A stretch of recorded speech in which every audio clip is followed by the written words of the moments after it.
Welcome, friends. We're so excited tonight. It's finally here. We are launching Marketplace Multipliers. I'm so glad that you're able to join us. It seems like it's been so long in coming, Ken, and I'm thrilled that you're able to join us. Friends, I'd like to introduce you to Reverend Dr. Ken Nash, who's the lead pastor of the multi-site church Cornerstone in Grand Rapids, Michigan. Welcome, Ken.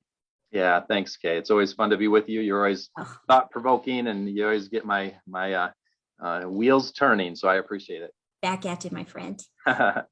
So, Ken, could you just get us started tonight by sharing what is a marketplace multiplier, and why do you believe this is the way forward for not only faith communities, but just for multiplying disciples in general? Yeah, when you think about the Great Commission in Matthew 28, everybody always thinks, go and make disciples, and people think go to Africa, but that's it. The word go there is actually a participle. So it literally translates wherever you are going, make disciples.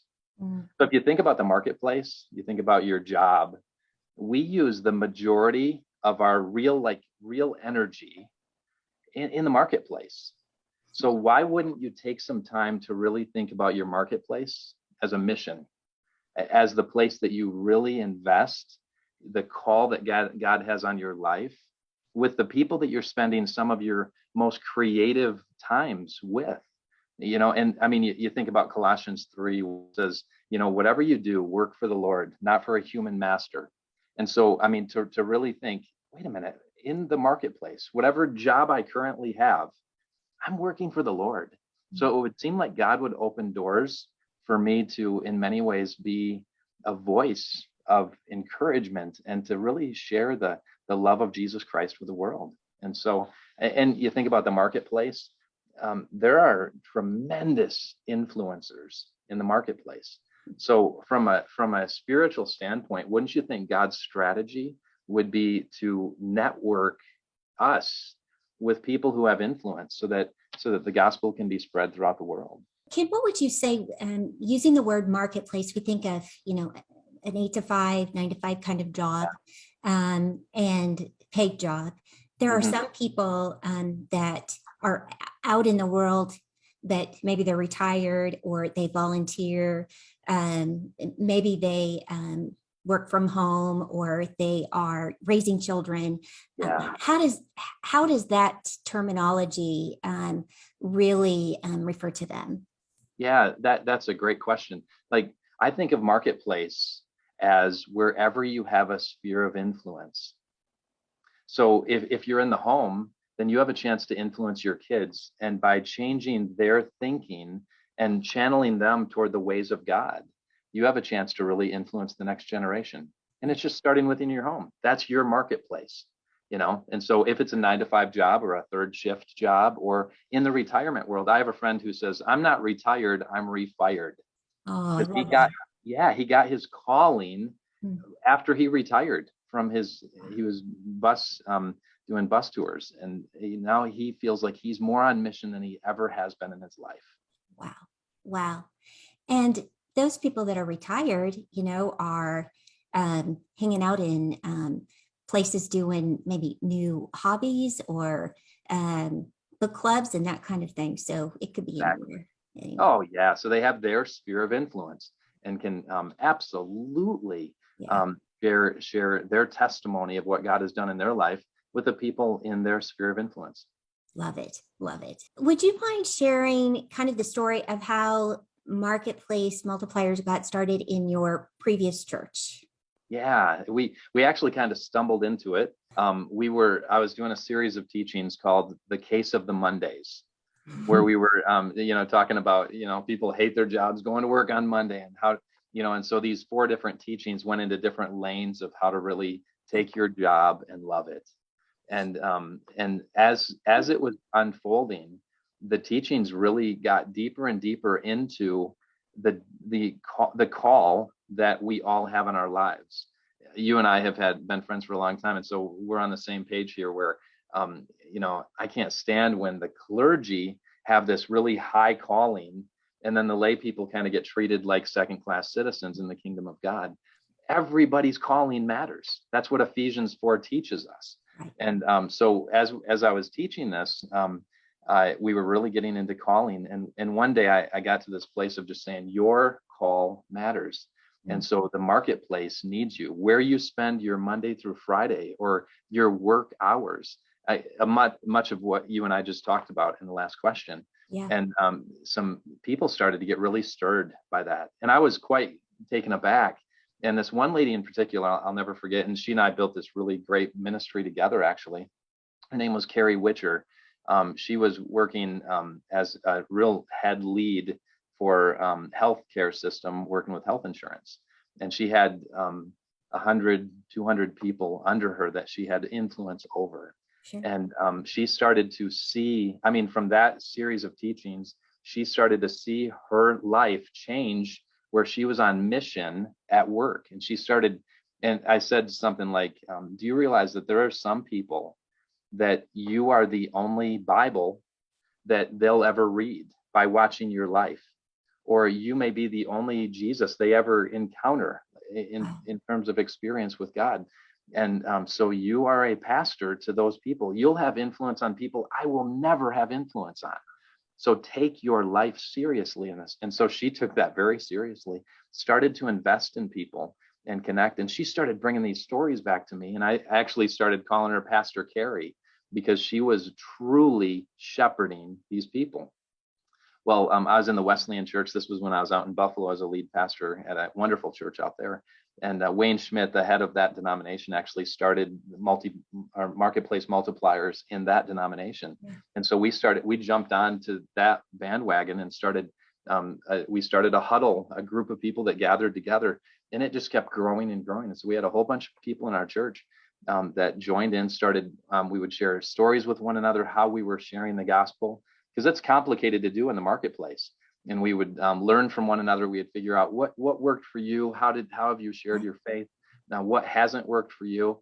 And so it became really mutual accountability and care and learning together, and absolutely loved building relationships with these really strong influencers. So it was really exciting. Your approach sounds very Wesleyan. In yeah, accountability groups, you got it. Piece. Yeah. And those were our coal mines, if you will, if you want to go back in our history. Yeah. Love it. So Ken, just the reality part of this, some may push back, claiming that maybe this isn't a biblical approach, maybe even go so far as to say, there's this thing about separation of, church and business. Mm-hmm. How would you respond to those types of concerns? Or maybe you've already had the pushback and you've already had to respond. Sure. Yeah, I've had this conversation a lot. And if you actually study history, the separation of church and state was to protect the church from the influence of the state. That's historically a fact. Go back and research it for yourself. Yeah. And so the church was supposed to be protected. And throughout history, we've perverted it, like we quite often do, and have shifted it the other way so that the state doesn't get influenced by the church. And that was never the intent of that concept. And so when I think about the call of Jesus on our life, I mean, think about this. A little bit of salt changes the whole flavor of a meal. A little bit of light changes the whole perception when you're in a dark room. And so when Jesus called us to be salt and light in the world, just a little bit of influence makes a tremendous difference. I have a great friend who's a CFO at a big business in Chicago. And we talked about this very concept a while ago. And he said, I have just found when I live in the ways of Christ and walk in the ways of Jesus's teachings, people just start to realize I'm different. And when they go through a crisis, they're drawn to me. The number of questions people have brought to me and the number of opportunities people have given me privilege to pray with them has been astronomical. And I never had to preach a word.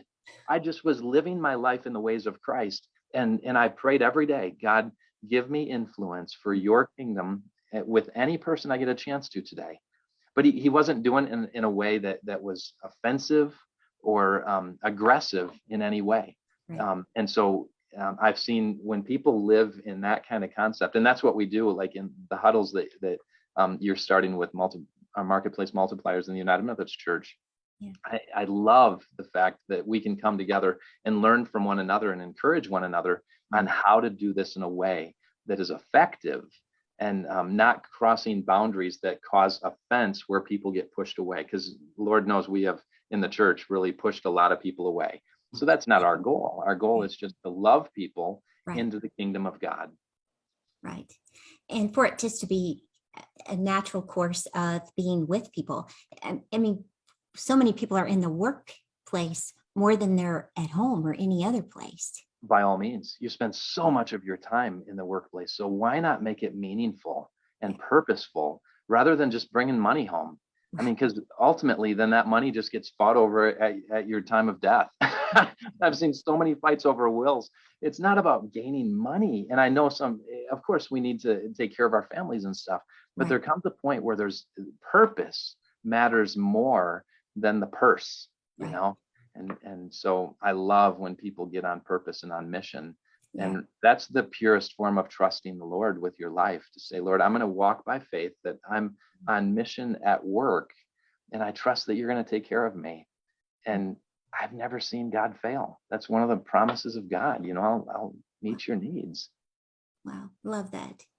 Yeah. And why is this the right time, do you think, for this kind of movement? Maybe I might go so far as to say, maybe this is the optimal time to launch such a movement. It feels optimal. I love to watch where the Spirit of God is moving in kind of that collective thinking. In other words, I'm kind of asking the question a lot right now: how is God redeeming COVID? And here's what I'm really finding. Like, I've been in the multi-site movement for a long time, and I really believe in multi-site, where a church reproduces itself in other communities, because people aren't leaving their communities to come to mega churches anymore like they used to. And so we need to go to them. So I love the multi-site movement. But COVID has caused, and this has been fascinating as I talk to pastors all around the country. Yeah. I've seen so many pastors go inward because we've lost a third to half of our congregation. Right. We think they're online watching, but then they start watching Stephen Furtick or Andy Stanley, and we get offended. And so there's all this tension right now of who do we even have left in our congregation? Right. So the idea of multiplying in multi-site is just not happening right now. Yeah. But the conversations that I'm having with clergy and with different leaders around the country, they're asking questions of, how do we really engage our laity? And so it's so fun because, Kay, I've known you for years on, you have been banging this drum for a long time of saying, the laity, that's where the movement of God really shapes culture. And we're finally asking that question. So I'm hearing all these leaders now ask the question, okay, Ephesians 4 says, my job is to equip the saints for the work of ministry. So that means, how do I equip them? So I'm getting tons, just waves of thoughts and encouragement where people are saying, I want to engage the lay people in ministry. So to me, that feels like this is the moment. I mean, the church has left the building. And so why not capitalize? So when you say this is the ultimate moment, it really is. Because for the first time in at least my 25 years of ministry, and for all of these years of the megachurch movement rising up and stuff, and it's always been about the gathering, finally, we're really seeing the scattering happen. So this is our opportunity to really train up those who have been naturally scattered into all ends of the earth. So I just am loving it. So what I'm doing here at Cornerstone is I've been capitalizing on this moment by challenging our staff by saying, your only job is to equip and train and inspire the laity in their calling. So we've set up this, and you and I have talked in different conversations around this. We've set up this thing called FAN, where everybody has a spark inside of them. And so I'm challenging our staff and leadership that we want to fan into flame everybody's spark within our congregation. So our vision is to get 100% of our people to find their calling, which means to be sent out on mission wherever they have a sphere of influence in the marketplace. So as we fan them, FAN stands for, we'll meet with them face to face. And that's weird in a megachurch, right? Are we going to meet with all these people? Yes, because every person's calling matters. Yeah. Then we're going to ask them 1,000 questions.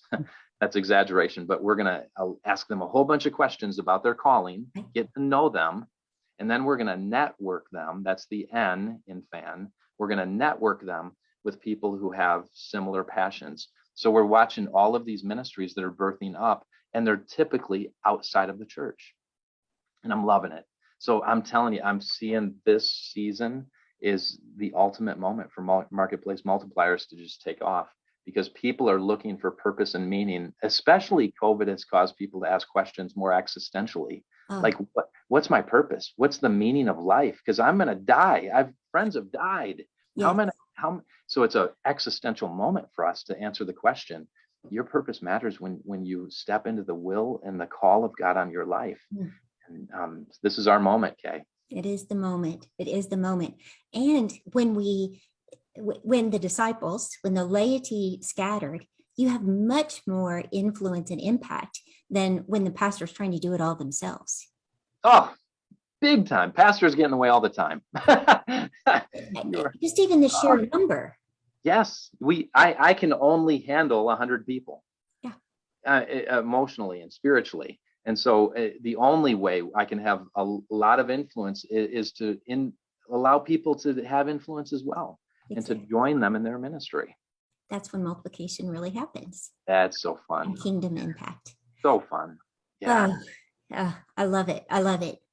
Ken, as always, rich conversation. It's always a pleasure to talk with you. Now, for those listening in, if you'd like more information, visit marketplacemultiplier.org. You'll not only find some resources when you visit there, but you'll find the link to join the network of Marketplace Multipliers, either as an individual, or maybe you're already ready to join a group, what we're calling a huddle in your church. Now, when you join a huddle, we'll send you information packet step by step. Don't worry. It's really easy just to follow those to get you started to launch your huddle in your local faith community.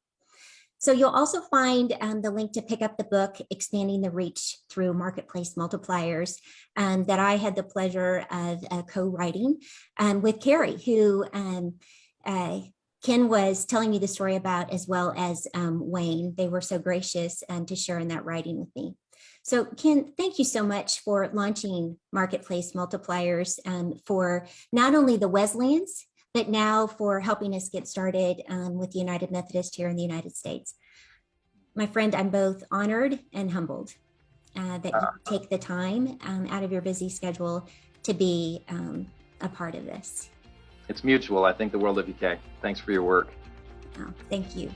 Now, friends, be sure to stay tuned as I am joined next by Amy Thompson, our conference lay leader of the Missouri Annual Conference, and we're going to have some surprise guests join us too, so stay tuned.